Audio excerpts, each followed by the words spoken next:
A historic day in Tower Hamlets. It's the first time for more than 30 years that the NUT and Unison have taken strike action together, and it's the first council-wide strike involving two unions since this government was elected. So in Tower Hamlets we're making history, just as workers and trade unionists have made history in the past.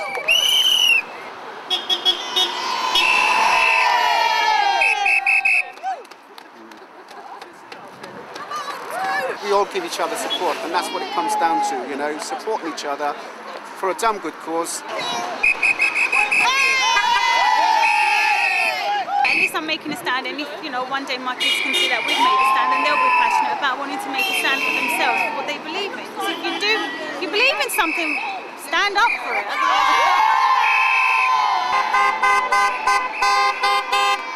The training for maths teaching is just being totally cut.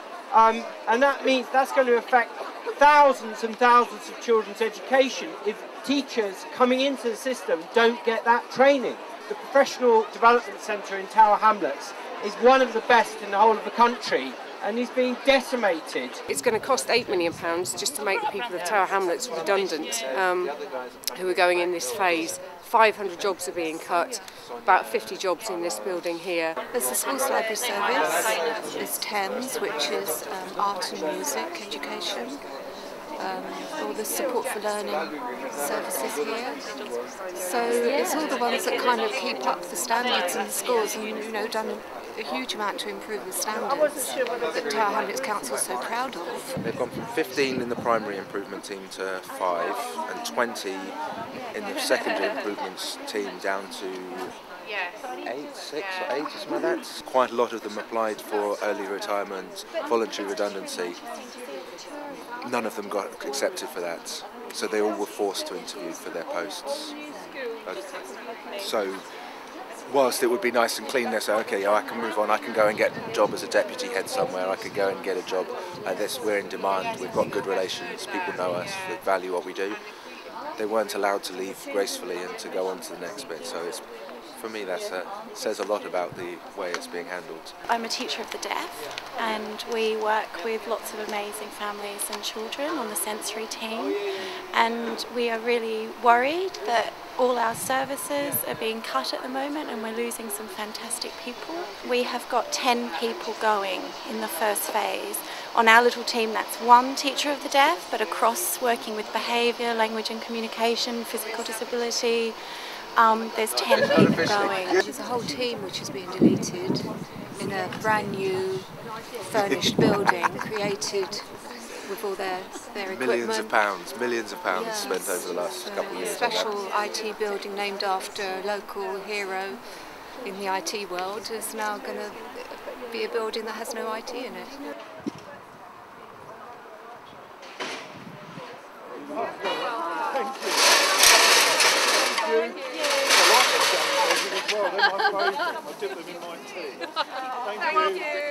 Thank you. Yeah, they were disused barriers over in the corner, so we just thought we love them. We've been across, that bin over. the man from the shop lent us some tape so that we could tape our signs up. It appears to be that the people who are out on the street, who are dealing with the residents of Tower Hamlets on a day-to-day basis, face-to-face, are just being completely cut. Layers of management which they said were going to be cut appear to be safe, appear to be kind of staying, and it's the people on the ground who are working with the most vulnerable people in the community are going. One of the ladies I just spoke to who's losing her job works in children's disability. We're the drug and alcohol team. So it's quite clear the people that are losing their jobs are the ones that are working with the most vulnerable in society. Our service users face other sorts of cuts, for instance, a disability living allowance, housing benefit, all those sorts of things are going to impact on them, and then we may not be able to continue providing the same level of service that we have. Our team was a team of 6 people, and we were told in January that was going from 6 posts to 1 post. So, you know, I think that's a clear indication that actually there's no protection to frontline services. also we went to Mayor Roadshow's with like the Tower Hamlets Mayor and the Kevin Collins, who's the Chief Executive, and they sat there and they told everyone that, you know, they were going to be protecting services, and, you know, it's just nice. Yeah.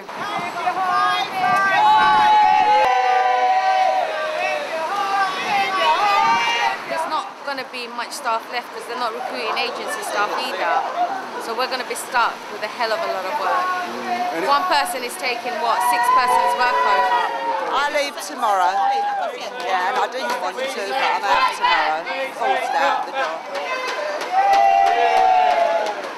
We're a day centre for adults with learning disabilities, and yeah, just really just all the cuts we're going to be. Well, our staff team's gone from 16 down to 7, just freezing the post left, right, and centre, and you know, trying to make a smooth building, and you know, just cuts all over really. Pensions a lot. It's just, you know.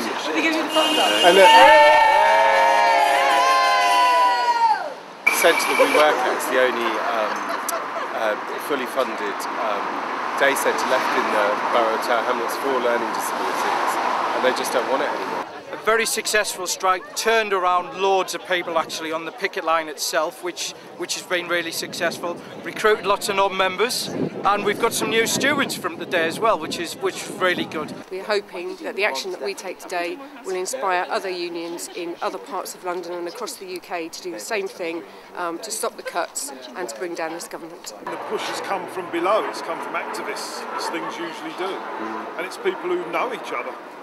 And it's developed from there. We all work very closely together and we support each other, and Tower Hamlets is really cohesive like that, and we really support our colleagues and our families. I think there still needs to be more though, because the NHS staff that we've spoken to this morning who are Unison members haven't been balloted for action today. All the unions together having a national day of just everybody out. Yes. You know, it's the only way the Tories are going to listen. It has to be escalated, otherwise we might as well all pack up and go home. We wouldn't be in the situation we're in today with capitalism if they'd supported the TUC, had supported the miners' strike in 1984 and actually called a general strike then. We think that union leaders should be doing more to discuss that kind of action across you know, nationally. And we're also very proud that our brothers and sisters in Camden, NUT, are also taking strike action today against the cuts there. It's quite ironic, isn't it? We stand here today in Tower Hamlets, probably London's poorest borough, and yet we're surrounded by the backdrop of Canary Wharf, where all the bankers wasted all of our money, and actually it's us who are suffering now, who work in the public sector, doing valuable work. In a flash, they're prepared to spend tens of millions of pounds bombing Libya. You think, well, you know, I think the argument starts to really wear thin, that there is no money there. It's unfair that Tower Hamlets is taking such large cuts when the Tory shires are escaping them. It's unfair that David Cameron said that he would protect frontline services, and he's reneging on that promise. Michael Gove is spending millions of pounds on the free school programme. He is employing more than 90 staff in the education headquarters to develop free schools and spending millions on that. For too long, teachers and school staff have been under pressure in individual schools, and we've tried to combat those attacks by school action. What you've shown today is that unity is strength, and the best way to fight all those cuts is for everybody to stand together.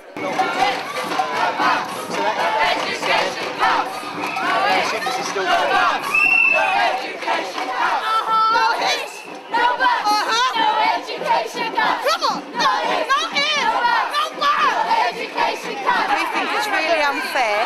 Tower Hamlets is one of the poorest boroughs in Britain, yet this government sees fit to close down most of its services that very poor and dependent families rely on. The only way we're going to win anything is if everyone does unite together, and that, you know, strike action and any kind of action needs to be a united front across all sections of workers.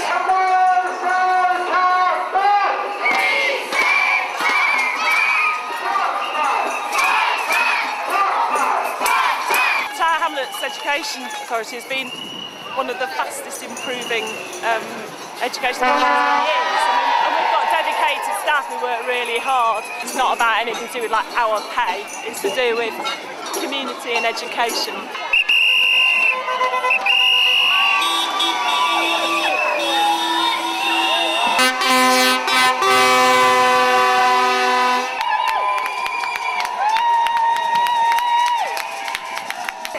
Totally inhuman. There's total lack of inhumanity.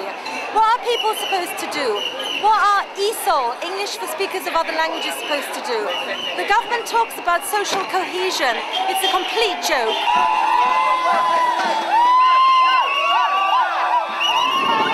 Pay your taxes!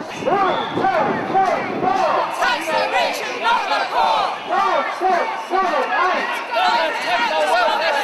Our fight is their fight. Whenever we've been out on strike, Tower Hamlets have come down to support us. We're here to support them now that they're on strike against job cuts. They've shown the way to coordinate strike action across the unions, just like we coordinated strike action at London Met in 2009. Coordinated strike action, we can win the fight against these cuts and we can bring down this government. I think our trade unionship's got a huge responsibility. We face cuts on all kinds of issues. Pensions is not this big one. I know some unions are already talking about the 30th of June as a day of united strike action. We need to get all the public sector unions together and turn that into a huge public strike. Tax the rich and not the poor!